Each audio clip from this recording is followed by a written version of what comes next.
Fala galera, muito bem-vindos, muito boa noite. Meu nome é Bruna Romanato, eu sou sexóloga e empresária do ramo erótico e este é o programa da Romasex, um espaço livre para a gente falar sobre sexualidade e levar o prazer ao alcance de todos. Então, gente, muito bem-vindos a todos. Já curtam o vídeo, se inscrevam no canal, que o programa de hoje está maravilhoso. Estou até arrepiada aqui com essa energia que chegou de Goiânia. Mentira, chegou do Rio.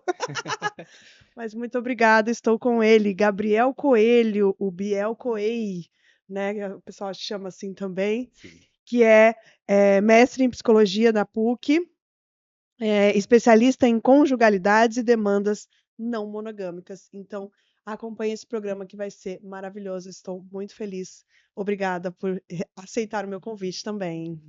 Eu que agradeço a oportunidade. É um prazer falar sobre o que a gente vai falar aqui. Sim. Enfim, eu que agradeço. Muito bom que bateu as agendas, né? E conta um pouquinho da sua história, de onde você vem, para onde você vai, como você está, e aí a gente entra no assunto. Ótimo. Bom, eu sou Biel, hoje em dia eu me apresento assim. Como Biel. É, eu digo que foi meu primeiro nome porque quando eu aprendi a entender palavras, as pessoas já tinham inventado esse apelido, Uhum. que é óbvio, é um apelido de Gabriel. O nome Biel Coelho, na verdade, surgiu quando eu me mudei de Goiânia para Campinas em 2004. E eu era uma pessoa resistente às tecnologias. Eu não tinha um e-mail ainda em 2004. E aí, quando eu fui para Campinas, eu achei que eu precisava ter um e-mail para que as pessoas de Goiânia conseguissem entrar em contato comigo. Então, o importante era comunicar com as pessoas de Goiânia. Então, Biel Coelho foi um arroba a partir do meu nome, Gabriel Coelho. É como Gabriel Coelho em goianês na minha cabeça, né? Ah, tá. E foi o único arroba que eu criei para a internet. Até hoje uso ele. E tenho um certo apego, eu acho. Sim, Bom, eu sou esse lugar mesmo que você disse. Veio de Goiânia ou veio do Rio? Eu sim. nasci no Rio, mas derivado, né, de uma ida da minha mãe de Goiânia até o Rio para fazer faculdade. Acabou conhecendo meu pai, namorando e uma gravidez não planejada surgiu. Mas com 3 anos voltei para Goiânia. Então me considero goiane, ou do Goiás, como eu gosto de falar, porque de vez em quando o goiano mais padrão, sem querer, tá usando a linguagem neutra e não Aham, tá percebendo. É... verdade. Bom, então nasci no Rio de Janeiro, mas fui para Goiânia aos 3 anos, por isso me considero uma pessoa goiana. Em Goiânia eu fiz graduação em psicologia, e por uma coincidência, a primeira disciplina que eu tive sobre psicologia mesmo, no primeiro semestre da faculdade ainda, chamava Psicologia do Desenvolvimento 1, e a professora era uma psicóloga chamada Vera Morcelli. Mas assim, a preocupação dela mesmo, naquele momento da vida dela, era terapia de casal e família.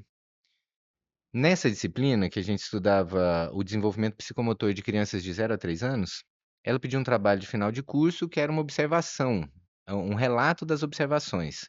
No final desse trabalho, eu sugeri uma intervenção na creche, com as cuidadoras, que eram pessoas muito jovens, de baixa renda, sem formação, nem técnica, nem de vida ainda para aquele trabalho todo, Sim.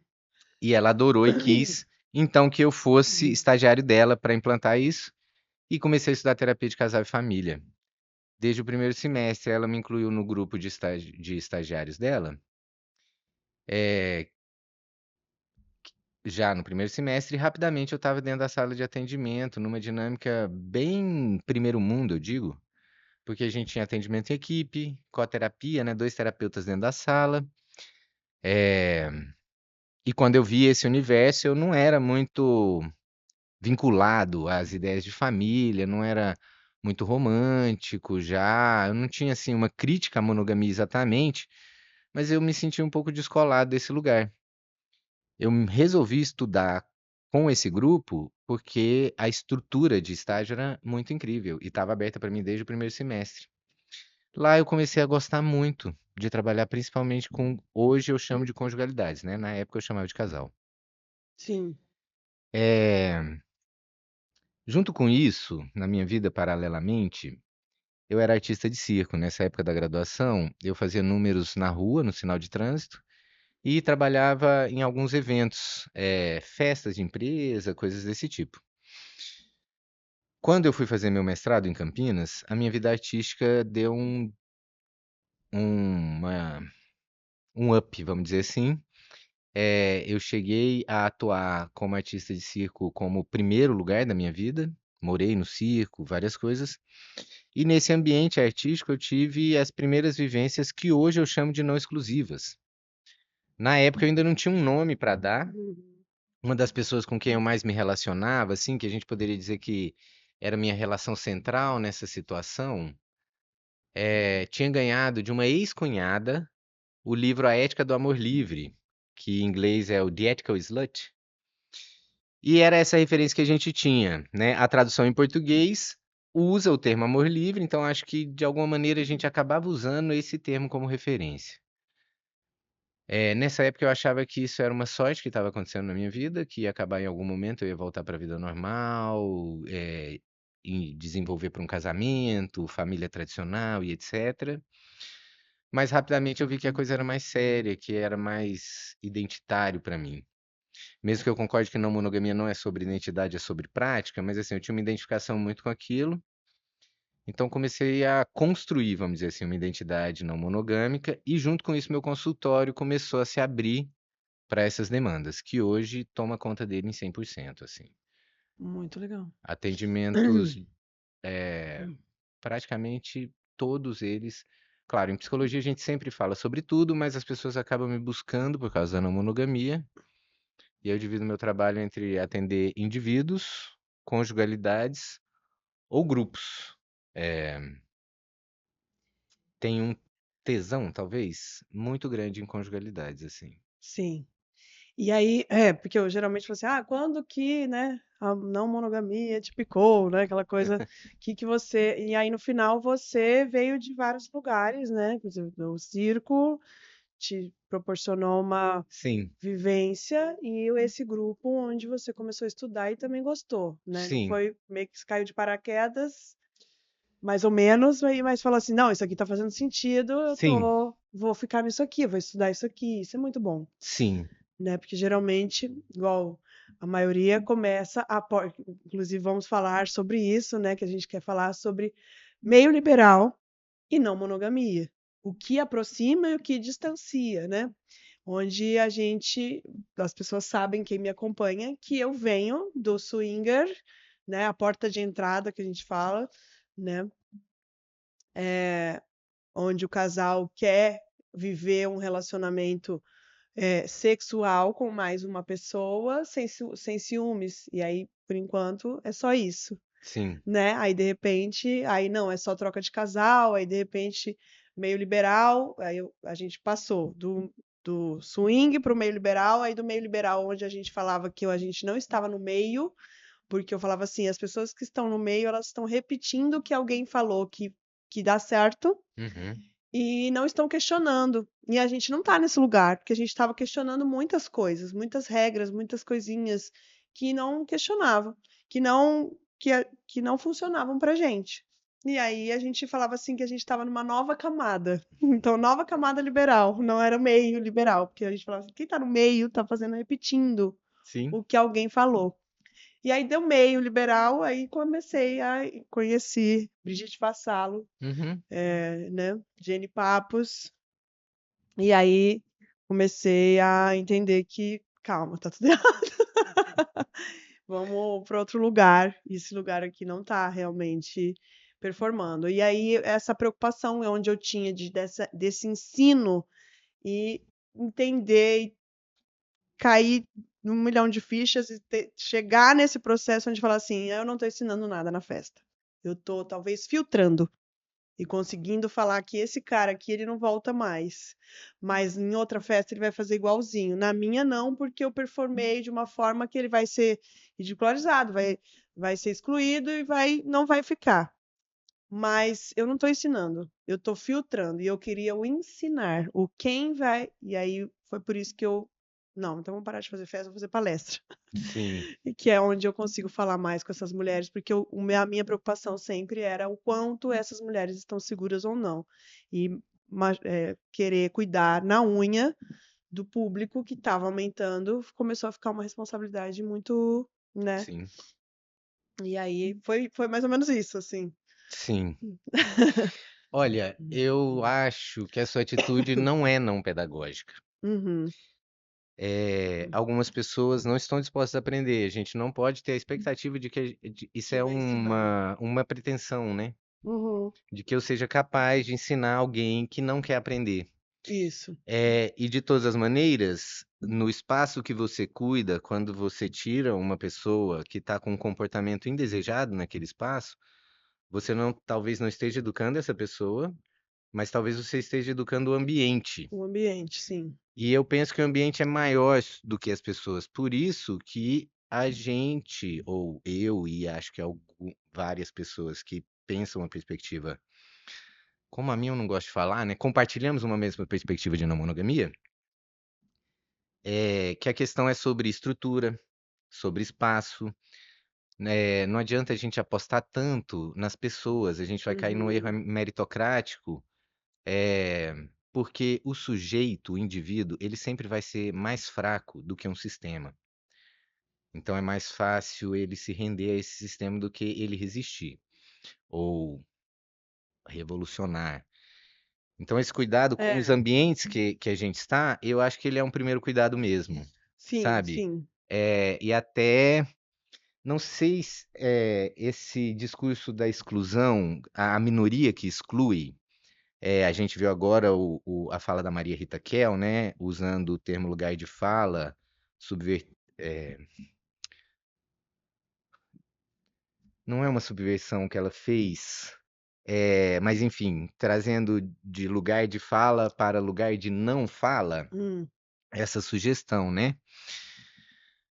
Bom, esse é um sistema que estrutura o sistema hegemônico. É a exclusão, e principalmente dessas pessoas marginalizadas. Elas não são excluídas na nossa sociedade com uma placa, está na porta. Você não entra porque você é um marginal ou periférico. É, supostamente você pode entrar, só que quando você chegar lá, você vai ter um tratamento desconfortável, no mínimo. Então, voluntariamente, você se exclui desses lugares. Então, garantir um lugar protegido para essas pessoas, mesmo que nos custe uma atitude que pode ser lida como exclusão de alguém, sim, não é exclusão, entende? É uma entendi. subversão e é de alguma maneira a gente usando a força que o Hum, sistema criou em favor dos corpos desfavorecidos por esse sistema, né? É uma lei da física, inclusive. Toda é, força recebe na sua contramão uma outra força, na sim. física de mesma Aí tá, potência. tá vindo alguns gatilhos que eu penso assim, que aí quando eu começo a conseguir fazer isso, porque, lógico, tinha as duas coisas. Uma era cuidar, e também teve essa reflexão de eu não estou ensinando, por quê? Também teve onde pessoas que foram 9, 10, 11 vezes e foram exemplares, na 12ª, onde ela se sente íntima o suficiente, ela escorrega pior do que o que nunca foi. Sim, E aí isso decepciona, né? Uma coisa de falar assim, caraca, mas esse cara nunca me deu trabalho. Ele sempre foi exemplar. Ele sempre foi, inclusive, meu amigo. Inclusive, ele sempre deu exemplo. Era um cara solícito. E aí, o que que aconteceu nesse rolê que ele... E aí, pra mim, era essa coisa de falar assim, se sentiu íntimo o suficiente ou sim. é algo... E aí, acontecer repetidamente com pessoas que eu nunca acreditei que iam acontecer. É bem decepcionante, né? E aí você começa a falar, o que que tá errado? E aí eu ficava doente pós-festa. E aí falei, não, gente, não, não, não, Sim, calma, né? Então também ter essa, falar assim, não tô ensinando porra nenhuma, eu não tô ajudando, como assim, né? sim, Então, então, enfim, sim. veio esse gatilho aí de eu lembrar. Eu acho Hum, importante a gente ter essas críticas uhum, com como nós estamos conduzindo o nosso trabalho. principalmente quando estamos falando de pessoas como nós, dois, que temos corpos facilmente privilegiados nessa estrutura. Então a gente ocupa um lugar que a gente costuma ser chamado de aliado, né? Uhum. O aliado ele tem uma particularidade que é ele pode sair do tiroteio, porque as balas não estão direcionadas para ele. Então acho importante a gente ter essa vigília de alguma maneira, porque é sobre isso, assim, é sobre ou entender aquela luta como sua de alguma maneira, né? No caso dos homens, por exemplo, eu penso que não adianta se buscar ser um homem feminista ou pró-feminista, se isso não vira uma atitude antimachista, porque e o antimachismo fala sobre você também, Uhum. você ainda está nesse lugar de aliado e você pode tirar o seu da reta, entende? Então essa vigília que você está se preocupando, eu acho importante. A questão é que é isso, a desconstrução, ela não pode ser, não é um curso, entende? Que você pode marcar É, lá, fiz todos esses módulos. Ela é uma prática constante. sim, Ela é uma utopia no sentido de que ela nunca vai ser satisfeita plenamente. Ela sempre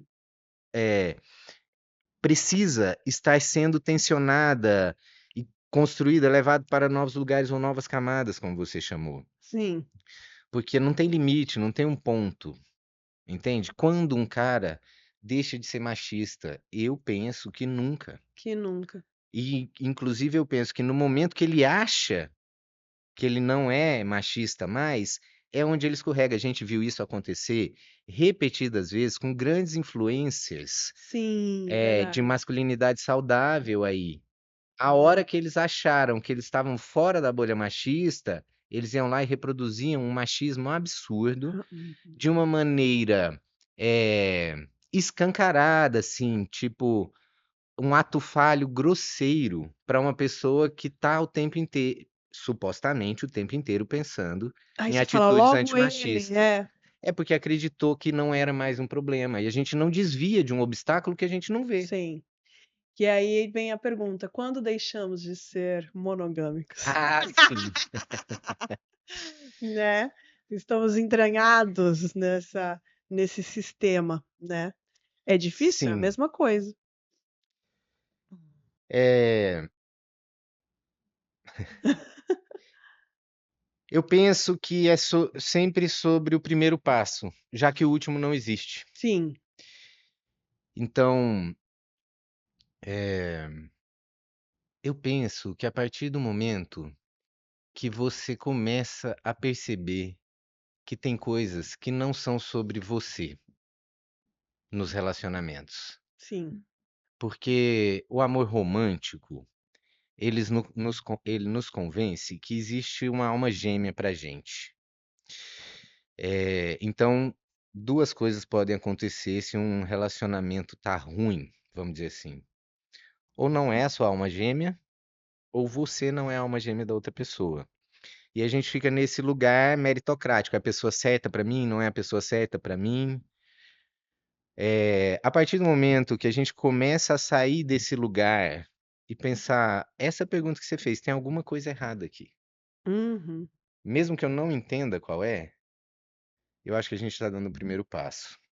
sim, A gente vive hoje uma questão que não é de hoje.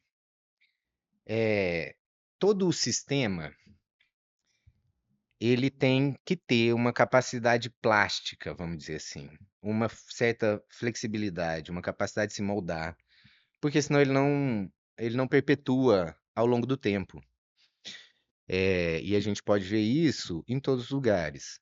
A Igreja Católica de hoje não é a mesma Igreja Católica sim, de 1500, mas continua sendo a mesma Igreja Católica de sempre. sim, Ela adota nova estética. O capitalismo de hoje não é o mesmo capitalismo. Ao mesmo tempo que a gente pode fazer paralelo com o capitalismo de hoje e a Idade Média. A maioria dos brasileiros, por exemplo, vive em dívida com cartão de crédito, com um banco. O salário dele não salda o cartão e ele está sempre preso num lugar como um vassalo da Idade Média.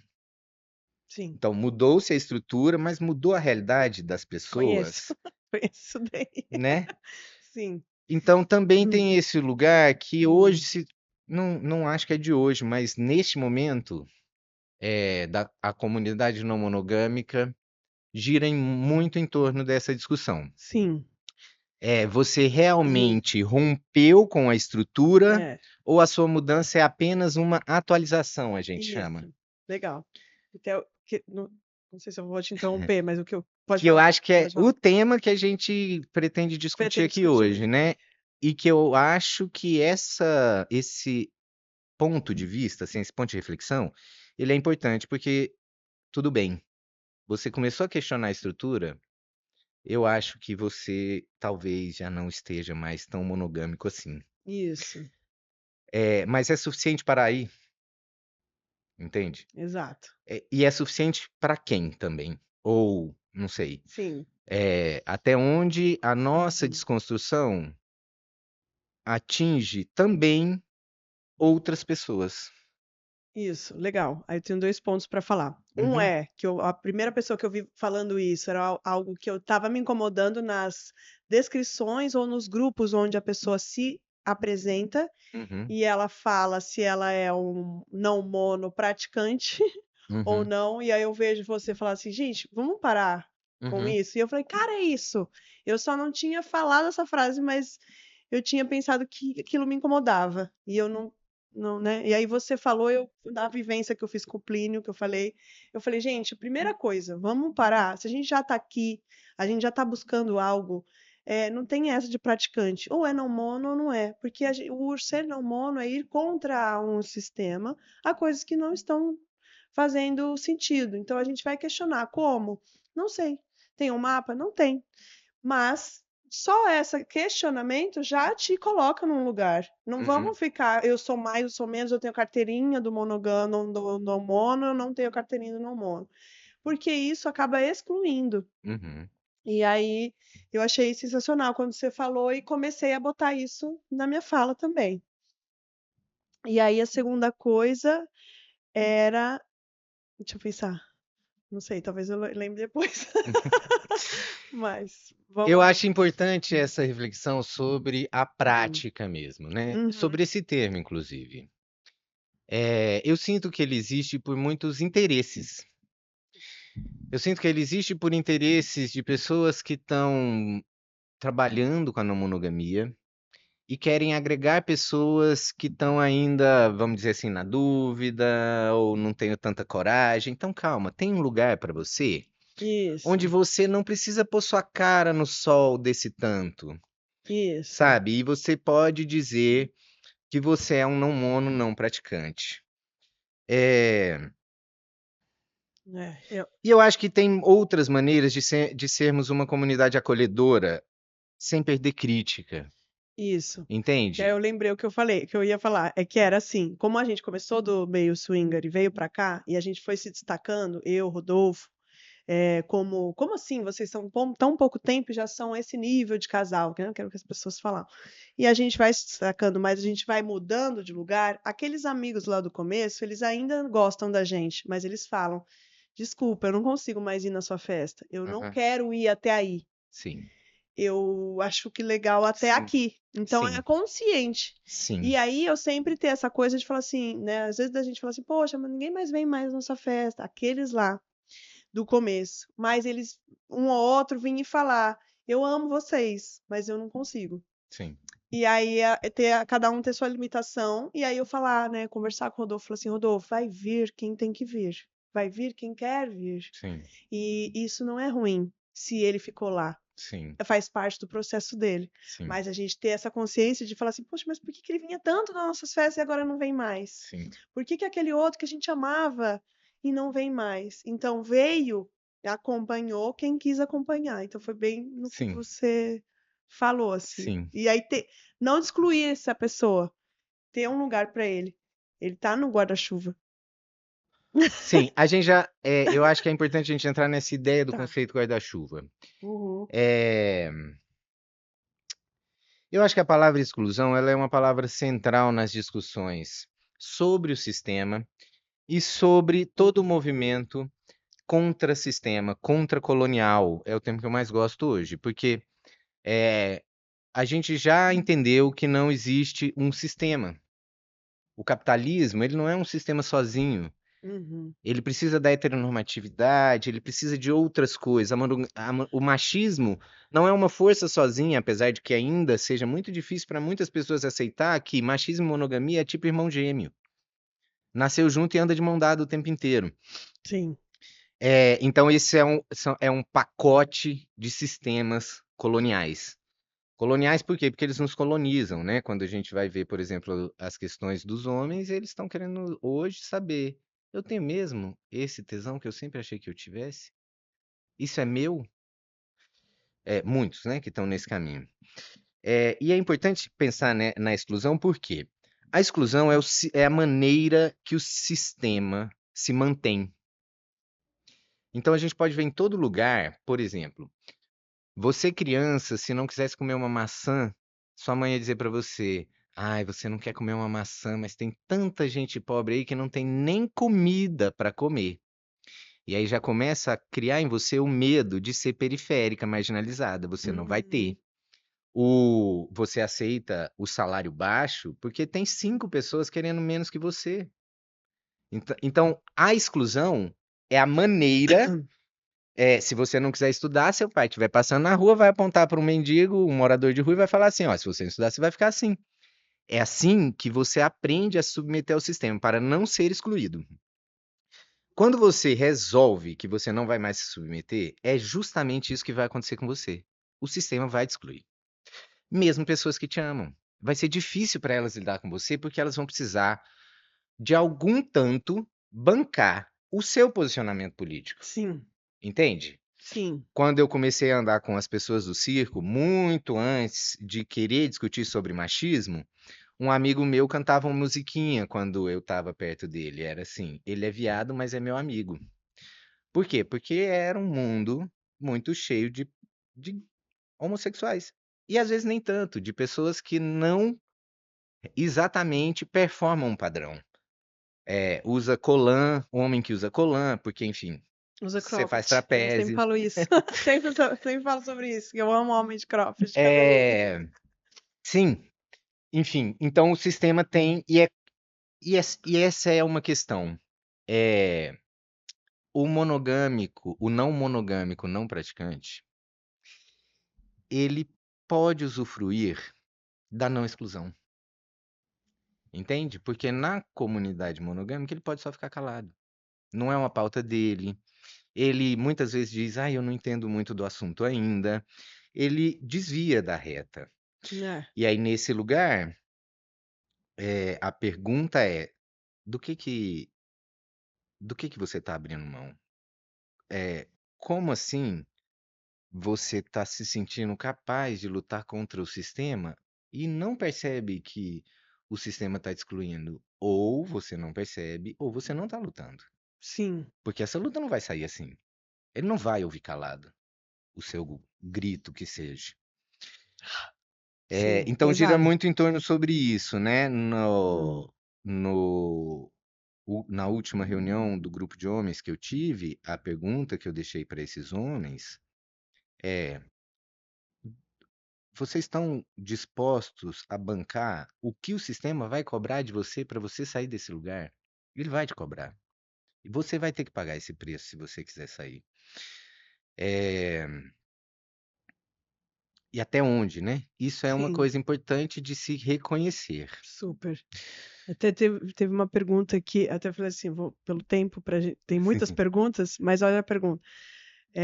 O que eu acho difícil, né? Eu acho que eu coloquei que era qual sua dificuldade no meio liberal não mono, né? Aí é uma mulher que fala pessoas que se dizem não mono, mas que agem como mono, ou Sim, não tem o menor problema em fingir que nada está acontecendo, que é o sim, que você está falando. Esse lugar que não tá, ninguém está me cobrando, o tiroteio não está em mim. Eu acho que eu gostei sim, dessa. sim, Eu posso sair ileso desse sim, lugar. É um benefício. sim. Que só quem tem Hum. algum privilégio pode usar, né? Porque Uhum. quem não tem, a arma tá apontada para ele. Então não Sim, adianta você fugir, ela te mesmo segue, em né? qualquer lugar que ele tiver. Isso, ela vai te seguir. A mira, né? Tá apontada para você. Olha, é muito difícil falar esse tipo de coisa para a mulher, porque eu tenho a sensação como se eu tivesse dizendo para ela algo no sentido assim: você precisa fazer alguma coisa para não ser vítima, entende? E Uhum. eu não acho que é por aí que a gente conserta as coisas. É, eu penso que a maior proteção dessas pessoas é procurar espaços seguros, onde essas atitudes que incomodam ela sejam atitudes vistas, passíveis de constrangimento. Que a gente não faz isso, entende? Na nossa vida cis heteronormativa cotidiana, o assédio masculino não é confrontável. É mais constrangedor para quem vai confrontar o assediador do que para o assediador. E essa lógica precisa mudar Sim, para a gente conseguir proteger a vítima. E a gente está fazendo o contrário, a gente está protegendo o assediador. Essa é a verdade, assim, que a gente não quer super. engolir. Inclusive, ele é cobrado se ele não faz. Como assim você não chamou de S- gostosa a Sim, menina que sim, passou de sim, biquíni? sim. Né? Um É, exemplo tosco, sim, mas também tem isso. sim. Mas essa dificuldade para essa pessoa pode diminuir quanto mais letramento acerca de perspectivas contracoloniais, anticoloniais, decoloniais, ela tiver da não monogamia. E por que letramento? Porque essa pessoa vai falar que ela é não monogâmica. Mas se você conversar com ela, você vai ver que ela vai usar termos monogâmicos para descrever a vida dela. O que significa que ela ainda entende a vida dela a partir de um sistema monogâmico. Sim. Eu vou dar um Peraí, exemplo. rapidinho. Vou dar um exemplo. A pessoa chama uma outra pessoa de terceira pessoa, Uhum. o outro, Casal. entende? Vou naquele Ela casal. não falou assim, não, na minha relação a gente mantém uma hierarquia de casal, mas ela chamou a outra pessoa, Uhum. que nesse caso tem nem nome, entende? Ela ocupa uma função, terceira pessoa. Sim. Vai ter uma pergunta que disso também. É, então, se eu tenho Uhum. letramento, eu consigo ir desconstruindo. Nem preciso desconstruir para essa pessoa, não acho que é sobre, mas é sobre conseguir entender até que limite eu me disponho com cada pessoa. É, Sim. claro, é como eu falei, eu tomo muito cuidado de dizer isso, por quê? Porque eu não quero responsabilizar essa mulher pelo incômodo que ela vive, Sim. entende? Mas também eu acho que se ela pode ter ferramentas que diminuem, né? Seria egoísmo eu não dizer para ela que se ela se letrar, ela vai perceber bem mais rápido eh, os discursos que não têm consistência, as pessoas que não têm consistência. Sim. Total. E até a próxima pergunta alguém mandou: o que é ser bifestinha? Eu coloquei um stories lá ontem, onde eu falei assim, ó, o bifestinha no sigilo, né? Sim. Porque tinha acontecido quando eu estava fazendo a Bi Violet, onde era para pessoas bi, né? Uhum. Era uma festa dedicada a homens e mulheres bi, mas que acolhia e tinha essa pluralidade, onde vinham muitas mulheres trans amando a festa. Nossa, eu tô amando que eu tô sendo tratada pelo meu nome, né? Eu não tô, não é no sigilo, Sim. né? E aí o bifestinha eu zoei porque era tipo uma vaca que ela pega e põe a cabeça da galinha inteira dentro da boca e chupa assim, que fica até o olho da galinha todo melado. Chupa assim, aí eu falei assim: "Ah, ó, o bifestinha no sigilo, né?" Sim. Chupando. E é meio que isso. Aí eu falei assim: é uma pessoa que conscientemente quer fazer, mas ela não assume. Sim. E aí fala que é só na festinha, só quando tá bêbado, que é o que eu falo também do carnaval. Eu falei esses dias, eu tenho amigos que falam assim, ai, nossa, amigas, né? Ai, tô com saudade de beijar mulher. Agora no carnaval eu vou beijar. Sim. Aí eu falo assim, que triste, né? Que Sim. só no carnaval ela se permite, aí abre a cortina, vou fazer isso. Então, o Sim. bifestinha eu penso um pouco que é esse cara. Tipo, deixa na festa eu me permito viver isso daqui. Mas posso te falar que é só o começo, né? Às vezes Sim. começa por ali. Mas, enfim. Olha, eu acho que o bifestinha é um termo superado, ou pelo menos que deveria ser superado, na minha opinião. Para falar sobre isso, eu acho que eu vou falar de uma maneira um pouco mais pessoal, vou contar uma parte bem Uhum. recente da minha história. Uhum. Até bem pouco tempo atrás, eu não usava esse termo, eu nem dizia que eu era bi para ninguém, mas eu me posicionava como um bifestinha. Aham, sim. Eh, Era genuíno o meu desejo acontecer só nas festinhas, porque o lance é, eu gosto muito de ser paquerade. Mas esse é um lugar, principalmente nos círculos onde eu vivo, com uma delicadeza muito grande. Paquerar uma mulher tem a ver, você tá sempre ali flertando, ou quase flertando com assédio, entende? Tem um Sim, lugar aí que qual é a diferença de um assédio para uma paquera? É se eu tinha ou não autorização para aquilo. sim, E então construir essa autorização é algo importante, o que gera um certo, vamos dizer assim, um protocolo um pouco maior no flerte. Isso é uma das coisas que eu penso que me tornar não monogâmico me custou, sim. entendeu? Legal. Vem me custando, eu acho, cada vez mais. E aí, nessa dinâmica heteronormativa, as mulheres não chegam nos homens. Ainda tem isso, é. Mas isso é uma questão legítima, eu acho que isso é importante falar, porque os homens se queixam muito disso, assim, como se, ai, eu que não sou, predador, estou fazendo um grande esforço antimachista e nenhuma mulher sai lá do lugar dela para vir até mim me paquerar, entende? Mas eu penso que esse cara precisa entender que o custo dele ficar paradinho e talvez não ficar com ninguém numa festa porque ele ficou paradinho, é menor que o custo dela de sair lá do canto dela da festa e ir até o cara. Pôr o cara na parede, ele vai falar: "Ai, não sei", aí ela vai falar: "Não, você sabe porque eu sei que você quer", igual os homens fazem. Sim. Quanto custa para essa mulher tudo isso, entendeu? Uhum. Como ela vai ser tratada depois disso pelas pessoas que estavam ali perto, como ela vai ser vista, o risco que ela corre de como esse cara que foi cantado por ela vai tratar ela a partir daí, Sim. porque a fetichização feminina, ela é automática, Aham. não É. precisa trabalho. Eh Enfim, então ainda existe isso, mas eu ainda acho que tem uma legitimidade nesse lugar Sim. das mulheres, e é isso, E os homens precisam fazer esse movimento até que o ambiente esteja desconstruído dessa ameaça que as mulheres sintam, para que elas consigam sair daquele lugar e não o contrário. sim, com certeza. E aí também onde tem homens me procurando, falando assim: eu não consigo mais chegar em mulher nenhuma, porque agora o mimimi tá grande. E eu pego e quero torcer a cabeça Sim, dele. Mas quando, por exemplo, um amigo do Rodolfo, até queria mandar um beijo, Rodolfo, João, né, que são cariocas natos, que paquera com o olho nas costas, assim, tem a facilidade do flerte.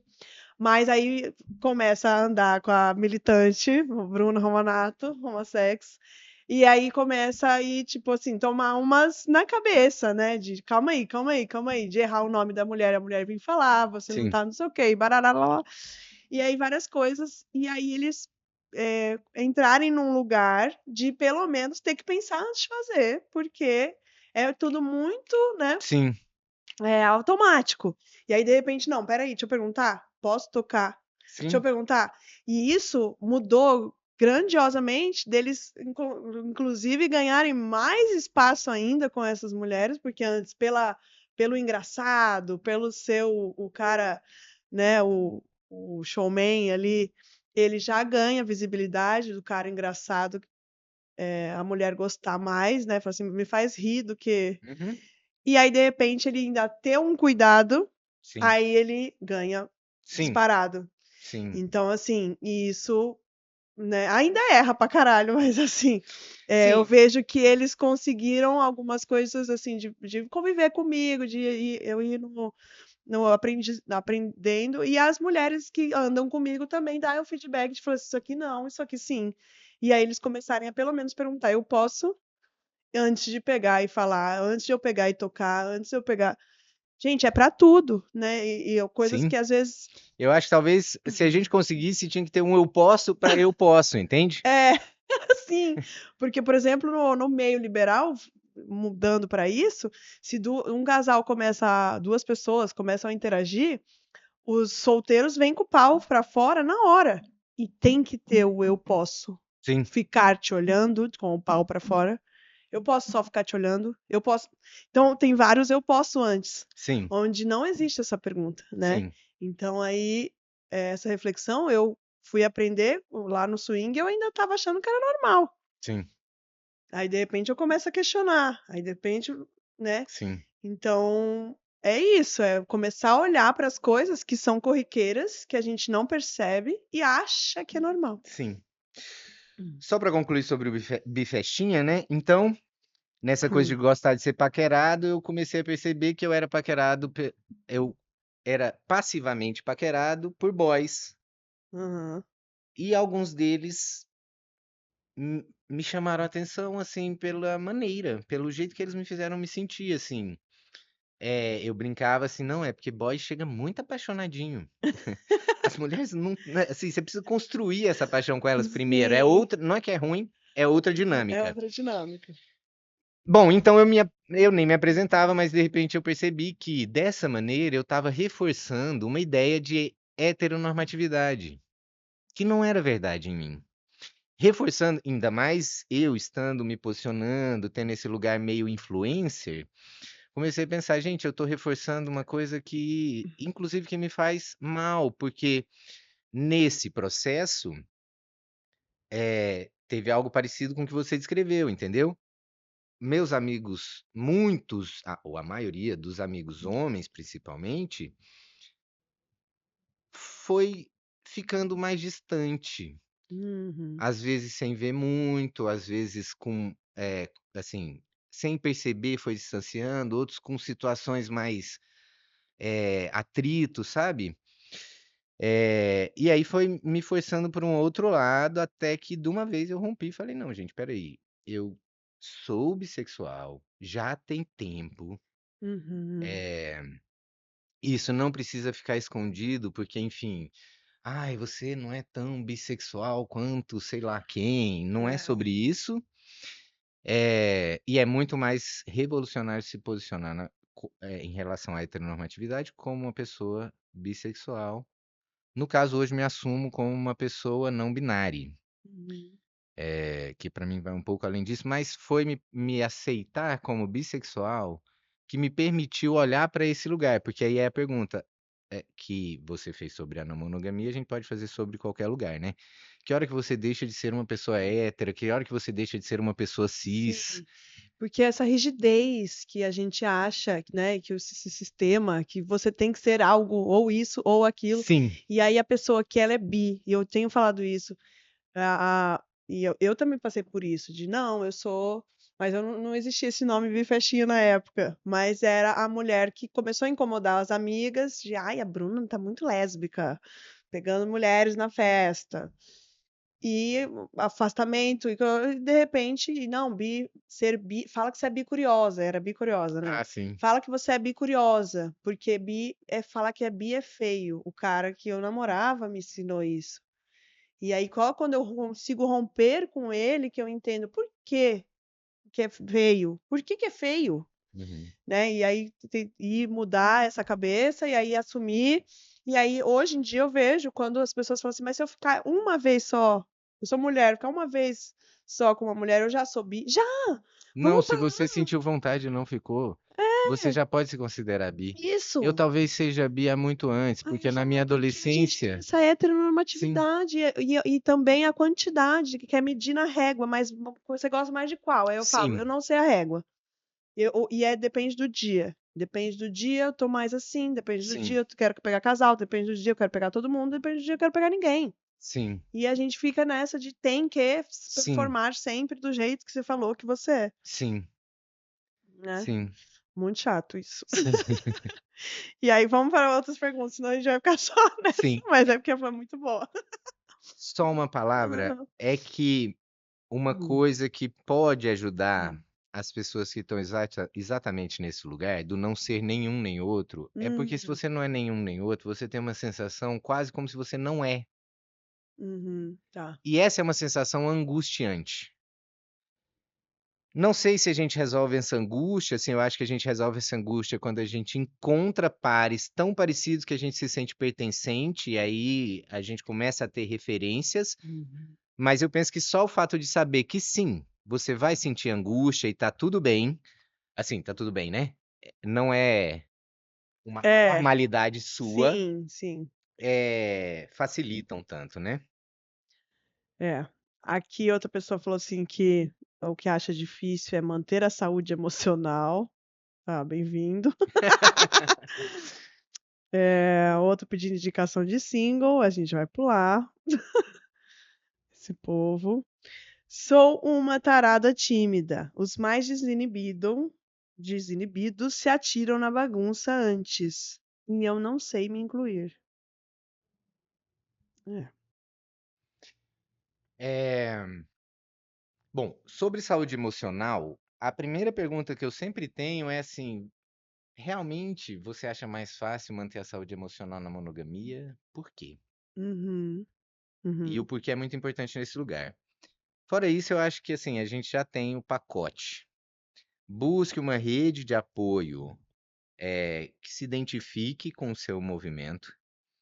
Busque terapia, de preferência com pessoas letradas, minimamente letradas, se não for uma pessoa que vivencia esse ambiente não hegemônico que você vive.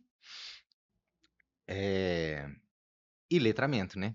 Consumir conteúdo sobre o tema que te movimenta. Sim, porque aí olha a próxima. Uma mulher ser obrigada a fazer o que não quero só para agradar. Aí, amiga, você tem que vir pro prazer é meu. Pro Sim. meu workshop. Olha, em primeiríssimo lugar, se você está vivendo alguma coisa que se diz não monogâmica e você se sente obrigada a algo, não é não monogâmico. Uhum. Não é. O consentimento é uma coisa radical pra gente. Inclusive, quando a gente entra nessa coisa da não monogamia como um conceito guarda-chuva, para mim, uma diferença é quão agudo nós vamos no conceito de consentimento. Porque hoje, quem defende essa ideia de um conceito guarda-chuva costuma nomear a não monogamia que vive ou que defende como não monogamias consensuais. Esse termo ele tem uma lógica, né? Consensual por quê? Porque aquelas duas pessoas que configuram um casal entraram em um acordo consensualmente de como elas vão viver isso.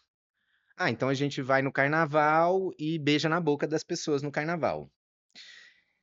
Essas outras pessoas não participaram desse consentimento. Sim, Algumas delas talvez nem saibam que existe uma pessoa, que existe um acordo, entende? É muito comum, inclusive, que elas saibam ou de partes desse acordo ou de uma maneira mais palatável para ela. Eh, por exemplo, é comum que um tipo de acordo desse tenha um direito de um veto. E sim. dificilmente alguém avisa: olha, se a gente ficar 5 vezes, você vai ser vetada.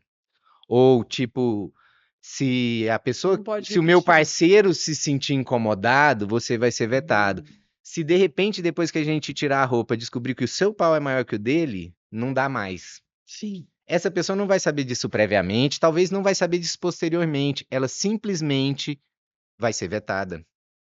E às vezes até num tipo um ghosting, entende?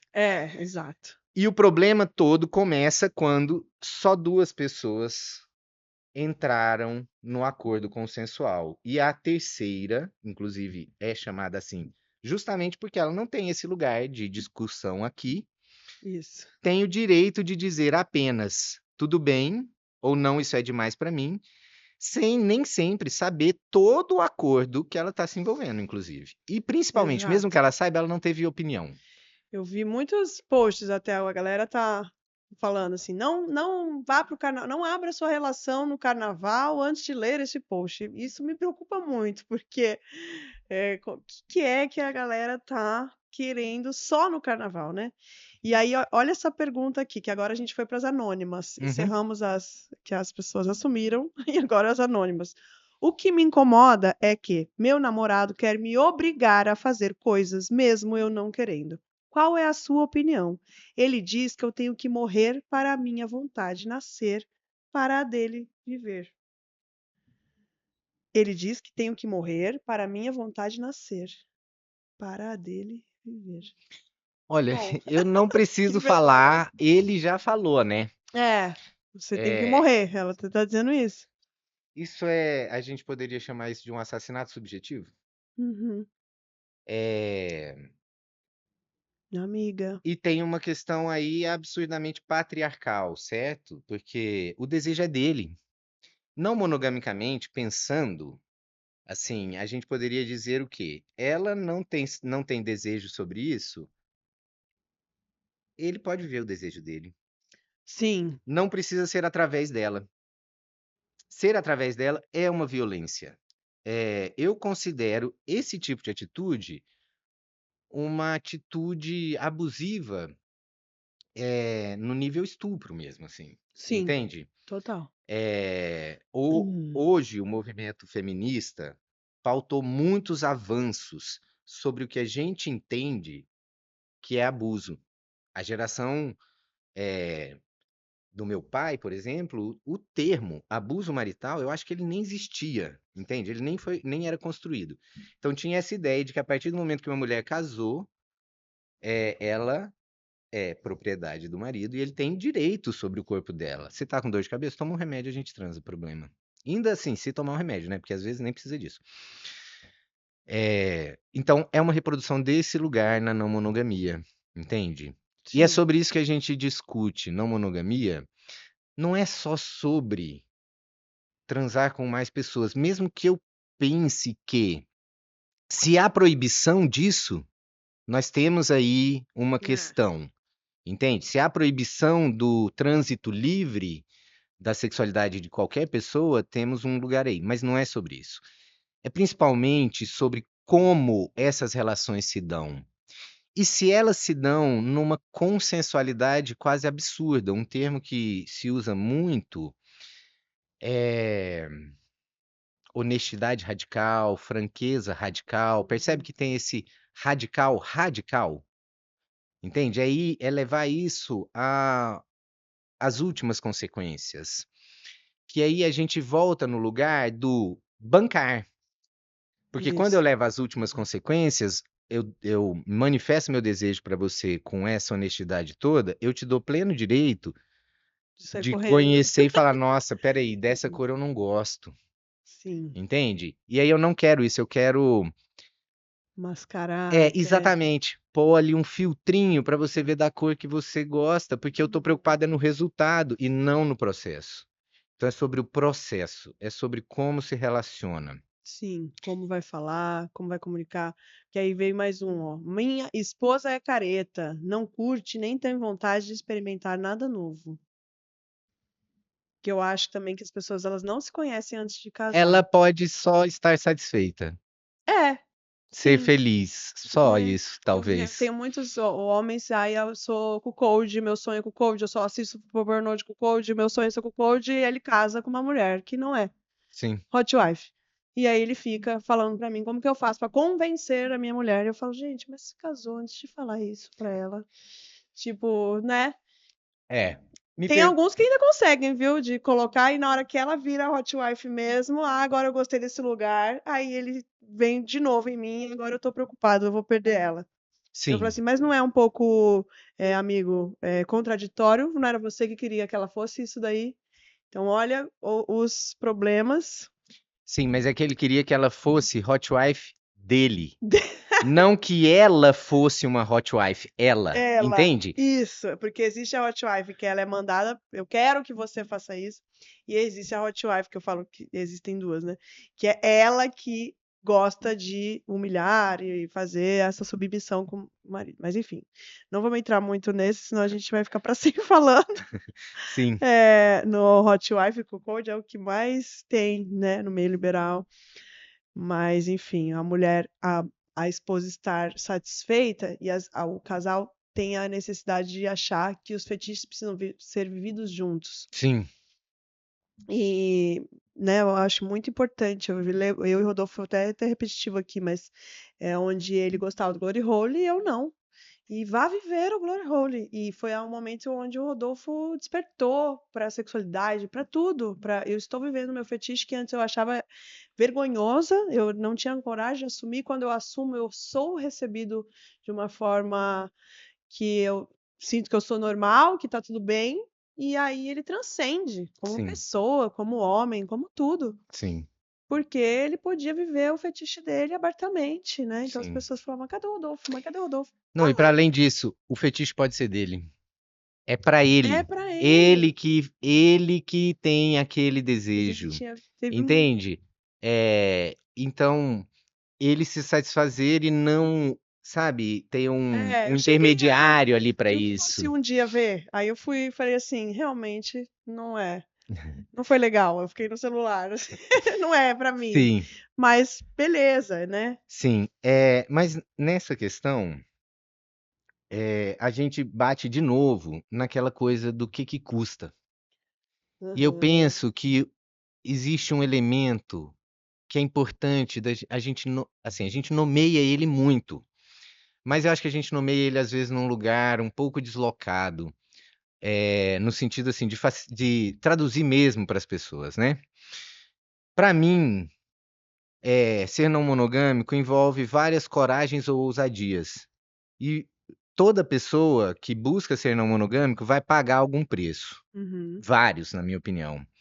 Mas um deles, que eu acho que é central, é você ter a coragem de pagar o preço de abrir mão do privilégio de casal, que é uma coisa muito forte. Muito forte para a gente ver esse exemplo. Eu posso estar errado, mas eu acho muito pouco provável. O único presidente solteiro que foi eleito chama Dilma. O Itamar Franco era solteiro, mas ele não foi eleito. E o Itamar Franco é um caso exemplar. Como ele era solteiro, o que fizeram? Puseram uma passista de escola de samba Sim, para aparecer sem calcinha junto com ele na capa da revista mais vendida no Brasil. Na época a internet não existia desse jeito, quer dizer, a revista dominava. sim, Por quê? Porque tem que ser macho. E macho tem uma mulher. Então, se ele não é casado, ele tem que ser pegador, tem um lugar.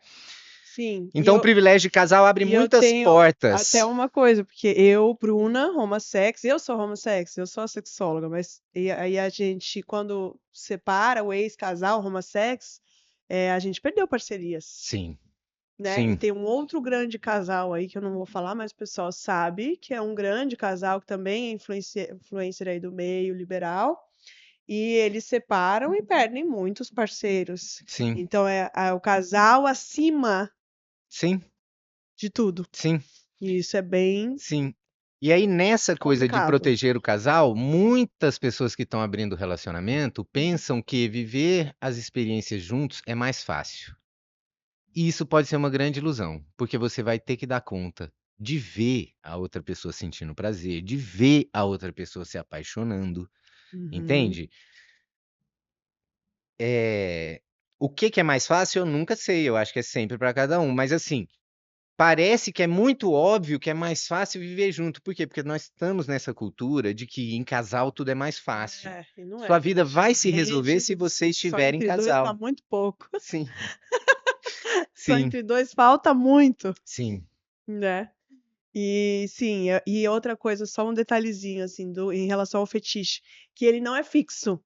Igual de a gente falando sobre o gênero, sobre eh, a gente falar que é bi e querer uma régua, o fetiche ele não é fixo. Mesmo, o Rodolfo hoje em dia não tem nenhuma vontade do glory hole, mas ele era maluco. Sim. E aí é isso, tipo, os fetiches eles mudam e tá tudo bem mudar. Tá tudo bem você ressignificar algo que você não gostava ou conhecer uma pessoa nova e aí, olha, não foi interessante pra mim em tal época, mas nessa época eu vou testar de novo e aí de repente eu gostei. Só para a gente deixar claro, para tirar um pouco essa rigidez de que ou eu gosto ou eu não gosto. E existem maneiras, né? Coisas que a gente às vezes gosta de comer, de repente não gosta mais, Uhum. de repente gosta de novo. O paladar nosso muda da infância para o adulto e o fetiche também. Sim. E aí as pessoas têm muito essa rigidez, ou eu sou isso, né? Então, eu vi um cara que é o ex-cuckold, não quer mais, ele acha que ele tá refletindo e talvez ele. Mas ficou essa bagunça, mas como que eu gostava tanto? E tá tudo bem, gente. Sim. Sim. Não é rígido. Tudo bem Sim. que é bem raro, né? Mas só que sim, a gente consegue mudar, Sim. né? E E é importante se difícil. permitir se perder, eu acho. É. A gente veio falando no carro um pouquinho sobre essa coisa do tempo de resposta que nós precisamos ter no tempo capitalista. É um sistema que não se permite que você se perca. Então, no fim das contas, você nunca se acha, porque você já começa a sua vida querendo aprender como você tem que ser, a partir do que estão te dizendo ali de fora, entende? E para a gente se encontrar, tem que se perder. Sim, Não tem outro jeito. Então, se você não tem esse tempo, ou se você não se permite de alguma maneira isso, provavelmente você não está vivendo o seu desejo. Você é. está vivendo um estereótipo de desejo que disseram para você que é seu e você comprou. Sim. Entende? Difícil. E aí é isso, a gente está terminando aqui. Gente, eu tô assim, tinha que fazer 3 edições desse podcast. Mas tem mais a última pergunta, depois eu vou fazer os convites, né? A gente tem alguns convites aí no final. Então fiquem até o fim, já vão curtindo aí o vídeo. Eu e minha namorada temos um acordo para sair apenas juntas, com a garota quando temos interesse e tals. Achamos tão difícil conhecer pessoas interessantes para isso? Tão raro alguém que se interesse pelas duas, por sermos o oposto uma da outra. Será esse o motivo, ou realmente poucas pessoas saem com um casal? Esse é um pensamento muito do Sim. meio liberal, né? Você não é não mono, amiga.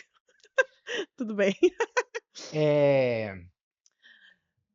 É A aquela, questão é o é a seguinte, regra do só saímos juntas. e cobrou da outra pessoa muita Né? coisa. Muita coisa. Ela tem que gostar de duas pessoas que são diferentes, e Hum, talvez a gente diz, essa é a ideia do unicórnio, né? Quem é o unicórnio? É a figura mítica que gosta de um casal do mesmo jeito. Vamos pensar isso num contexto heteronormativo? Dificilmente uma pessoa, por mais bissexual que seja, vai gostar de homem e de mulher igual, já começa por aí. Para além isso. disso, essas pessoas têm as diferenças dela. Então, essa demanda de que uma pessoa goste de um casal é uma demanda que tem uma O chance muito matching grande das de pessoas é frustrar. difícil. Aí Isso. vai dar o match em 3, o match em 4. Sim, E eu, quando o Rodolfo, a gente entrou pela casa de swing, e aí alguém falou que tinha que fazer troca de casal, e a gente não conseguia dar match em 4 pessoas. A gente ficou milhares de festas sem. e olha que E a aí ele troca de falou casal ainda assim: facilita um pouco, né? Porque é um cruzamento assim que você precisa se identificar só com uma parte. E nessa, sim, assim, mas mesmo numa troca assim, mais dura, sempre né? o homem é pior. E Ah, eu sou mais sim. chata. Sim, sim. Aí, enfim, aí a gente, né, foi a libertação deste casal quando eu falei pra ele, Rodolfo, vamos fazer carreira solo? Foi desse jeito, assim, porque era muito difícil. E aí eu falava, gente, dar match em 4 é muito difícil, né? Aí hoje em dia já tem casais que são bi, que todo mundo interage, mas isso daí era realmente, às vezes vai até cada um para um quarto, para não Sim, ver, aí tem aquelas regrinhas, mesmo ambiente, né? sim. Então, vocês, meninas, né? Sim, precisam melhorar essas regras aí. Essa coisa, não é porque vocês são o oposto uma da outra. é porque vocês estão querendo um unicórnio, que Sim, não existe. sim, é difícil vocês encontrarem mesmo. E eu acho que sim, muitas pessoas estão Uhum. disponíveis para estar com um casal, mas também já não é mais um fetiche social assim tão fenomenal. Acho que já teve esse momento no Brasil, talvez. É, mas hoje em dia acho que também muitas pessoas viveram essa experiência, e, assim, tem relatos horrorosos, sabe? Tipo, ai, tava com um casal, o casal começou a brigar, eu peguei minhas roupas, fui embora e larguei eles lá brigando, Sim, entende? é. Também precisa construir uma relação que seja capaz de acolher essas pessoas que vocês querem que desejem vocês, Uhum. entende? Porque também vai pondo muito parâmetro. Eu vi um post de uma influencer do meio liberal que ela falava do single ideal. Entende? O Sim, unicórnio ideal, você está procurando uma função, você não está procurando uma pessoa, né? sim, E fica muito próximo para mim o unicórnio ideal do single ideal. Ele vai embora na hora certa, ele não provoca ciúmes em ninguém, ele não desequilibra a relação, ele respeita, entende? É, é. enfim, complica um pouco a vida. Ele Eu acho que ele facilitaria para elas um pouquinho se elas já ele não tirassem o fica com o pau sol. mole. Sim, Sim, não goza com uma pessoa para depois não ter energia com a outra, entendeu? sim, Tipo, é sim, difícil a vida dessa pessoa, tem que não, então tá, vou ter um orgasmo 50% com você, 50% com a outra pessoa, senão, né, alguém vai se sentir mal aqui. sim. Já aconteceu comigo, do marido gozar, e eu estava com uma amiga, e aí, né, era um casal e nós 2 amigas, e fomos nós 4, aí ele já transou comigo, já gozou, ela: "Mas já gozou?" Tipo assim: "Como é? Porra, Bruna, ainda brigou comigo". Eu falei: "Porra, eu não tenho culpa. Porra, Bruna, já acabou com o cara". E a esposa assim: "Calma, calma, ele é super rápido pra voltar". E eu assim: "Gente, que situação, tá muito ruim essa situação". Não sabia onde enfiar a cara. Pois é, se relacionar com um casal é uma aventura, eu acho, assim, que você precisa estar disponível mesmo, é tipo fazer trilha, pular de paraquedas, entendeu? Se alguma coisa der meio errado, pode ser muito. Sim. É, muito bom, gente. E agora nós temos assim, encerramos, né? Mas eu tenho o convite. Queria pedir desculpa aqui que eu não apresentei o Sansão. Ele estava tímido, ele pediu para eu não apresentar ele no começo, ele quis ficar quietinho. O Sansão é da minha personagem não Mônica, né, onde a gente começou aí falar sobre a não monogamia. Então, todas os personagens quando eu tô com o Sansão, eu estou de não Mônica. Então, tem gente que já me chama de Mônica, então já tem a Bruna, tem a homossexy, e agora tem a Mônica e a não Mônica. Então, eu vou fazer uma festa não Mônica pós-carnaval para você que vai passar o carnaval em São Paulo. Nossa querida Love Knox, a casa é, anos 20, né? Super aconchegante, linda, diferente, ali na Praça da Sé, um lugar maravilhoso. Então, Rua Conde das Sarcedas, 136, dia 7 de março, já está aqui, 7 de março, na Love Knox, começa às 10 horas. Então, a festa não Mônica, o que que é? Se você vive a não monogamia e busca um espaço seguro, livre, vibrante para celebrar essa liberdade, a festa não Mônica é o seu lugar. Uma noite para explorar conexões, curtir boa música e estar entre pessoas que compartilham da mesma filosofia. Então, venha com a fantasia do seu personagem preferido, né, gente, vocês vão estar pós-carnaval, dá para juntar aí os cacarecos das fantasias, não é obrigatório, eu não gosto de nada obrigatório para entrar em festa, então, se você se sentir bem, se você quiser ir para curtir com o seu personagem favorito, vá fantasiado, vai ser muito legal. Já arrumei várias melancias, umas magalis, já tem o cebolinho, o povo já tá cada hora colocando, a gente não colocou no flyer para não trazer uma coisa meio infantil, teve uma. Mas, enfim, é isso, né? E aí, então vai ter DJs, vai ter uma cena fetichista, que estamos pensando aí uma coisa para tirar a hierarquia ali, e vai ser muito legal. Então, é, os ingressos estão sendo vendidos pelo Shotgun. Se quiser, me manda DM no @_Romasex. Tem produtos Romasex também, tem o vibrador do momento, que é do do carnaval, a prova d'água, tem tudo, gente. Então, quem quiser falar comigo, falem. E já é sexta-feira que vem, sem ser essa, a próxima. Então, corram, estou esperando vocês. E aí, o segundo convite é o Prazer é Meu, que aí é para as mulheres aqui em Mogi, é um evento só para mulheres, para a gente falar sobre esse prazer tolhido, né? Sobre esse prazer que a gente precisa trazer um pouco mais de responsabilidade para a gente, tirar o peso do outro, mas principalmente curtir esse momento sem culpa, né? Sem ficar pensando no boletim do filho que está indo mal na escola e curtir o momento, porque a gente tem tantos momentos, eh, né? A mulher que ela está cada vez mais cansada, pegando mais funções, ela não tem o tempo para ela. Então, esse workshop é também para ter um momento para ela, para um momento seguro de conversa, de troca, de ouvir outras mulheres, de dinâmicas. Então, vai ser gostoso, vão ter alguns parceiros lá expondo uma semijoia, um negócio, vai ter massagem. Então, assim, num lugar super legal, que é o Quintal Deva, que é um quintal aqui do Felipe, na Vila Oliveira, um bairro gostoso também. Então, assim, vai ser uma sexta-feira gostosa. Espero vocês, mulheres. Eu e a psicóloga Suelen Cavalcante, que é especialista em ansiedade. Então, para trazer, vai ter algumas técnicas de respiração para te trazer para o momento presente, que isso é muito importante também. E aí são os convites. E aí agora você passa os seus contatos para como, né? Queria agradecer demais, eu amei. Acho que a gente tem muito para falar ainda. Sim.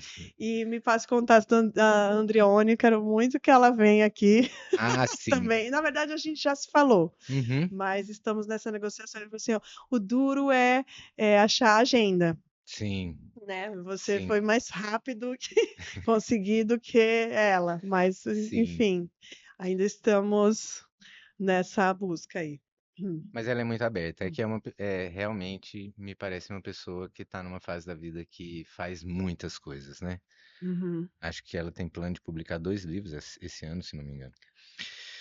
É, bom, a primeira coisa que eu queria dizer aqui, gente, é que a gente discutiu bastante e o nosso tema era o meio liberal uhum, e a não monogamia, aproximações e distanciamentos.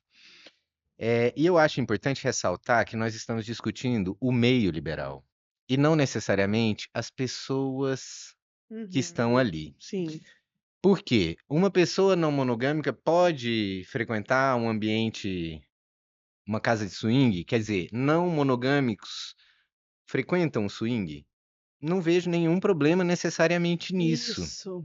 É entende? importante falar Mas isso. uma questão é a estrutura do meio. Uma prova que diz para mim que não é, por exemplo, eu ver um recente ou um crescente movimento de eventos liberais para o público lésbico. Por quê? Porque esse público não se vê acolhido Na no swing tradicional, heteronormatividade do por- meio liberal. porque o meio liberal é heteronormativo. E aí, eu acho que em cima desse lugar é que a não monogamia fica limitada nesse espaço, porque mantém e reforça papéis de gênero. E muitas vezes também mantém e reforça a identidade de casal, mesmo que esse casal tenha sua abertura. Porque, claro, legitimamente, o meio liberal é um meio mais sigiloso, mais secreto. Então a pessoa vai lá, vive todas as Uhum. fantasias que ela quer, mas tem a possibilidade, que é isso que eu falei do aliado, né? Sair do tiroteio, tem a possibilidade de voltar para a sociedade com uma passabilidade, a gente chamaria, de família tradicional brasileira. Ela não performa essa família, na verdade, no íntimo, mas ao mesmo tempo está sustentando essa ideia e de alguma maneira está defendendo que essa ideia, que esse posicionamento é mais ético, mais aceitável e aquilo lá que é o meu fetiche fica um pouquinho escondido, reservado para o final de semana. A não monogamia é muito sobre sentir no Sim, direito de ter o seu prazer legitimamente, sem precisar se esconder para satisfazê-lo. sim. É, Nossa, em muito todas as importante. pessoas, entende? Não é sobre o meu, né? Quando eu me posiciono como uma pessoa não monogâmica, eu penso que automaticamente eu estou me desafiando a ver o desejo do outro nesse lugar. Sim, importante. Eu tenho falado de outra maneira, mas você acho que concluiu lindamente, porque é isso, senão entra num lugar muito, não estou questionando Sim, sua relação, estou questionando o sim, sistema. sim. E eu acho muito importante ressaltar isso, por quê? Porque o termo não monogamia está em disputa, como todos os termos. Não é à toa que a gente escolheu esse tema, é porque ele está em disputa, então é uma trend, né? Vamos dizer assim. E nessa disputa, vamos dizer que o lado que se opõe à minha perspectiva costuma acusar as pessoas que compartilham a mesma perspectiva que eu de sermos contra as pessoas. Ah, rejeita os praticantes de swing ou swingueiros ou o pessoal do Uhum, meio liberal, exclui as pessoas que vivem em relacionamento aberto. Gente, não é sobre isso. Não é sobre isso. Eu não considero que eu tive um relacionamento aberto, mas já teve momentos da minha não monogamia que a gente praticava alguma hierarquia. Então, a nossa discussão aqui acho que ele exemplifica muito o posicionamento. Nós estamos discutindo o meio liberal uhum, e não as pessoas ou exatamente o comportamento delas, mas talvez como meio pode ou não impactar nesse comportamento e na prática mesmo, né? Na vivência das pessoas. sim, com certeza. Bom, é isso. Então, para além desse adendo, assim, bom, eu sou o Biel Coelho, estou muito Biel, eu gosto muito de ser chamado assim, não acho que você está tendo intimidade demais comigo por me chamar pelo meu apelido. Sim, Estou no Instagram, principalmente como @Biel Coelho. Ali você acha todos os meus canais de comunicação. Eu acho que é o lugar onde mais converge. show. Muito legal, adorei. Então é isso, gente. Compartilhem muito este programa. Se inscrevam no canal, porque vocês se esquecem. Tem muita gente que assiste todos os meus podcasts e não estão inscritos. Então se inscrevam no canal e acompanhem. Compartilhem muito, porque esse podcast foi muito necessário e estou muito feliz. E é isso, gente. Para quem quiser falar comigo também, @_Romasex. E é isso. Até a próxima. Obrigada. Viva!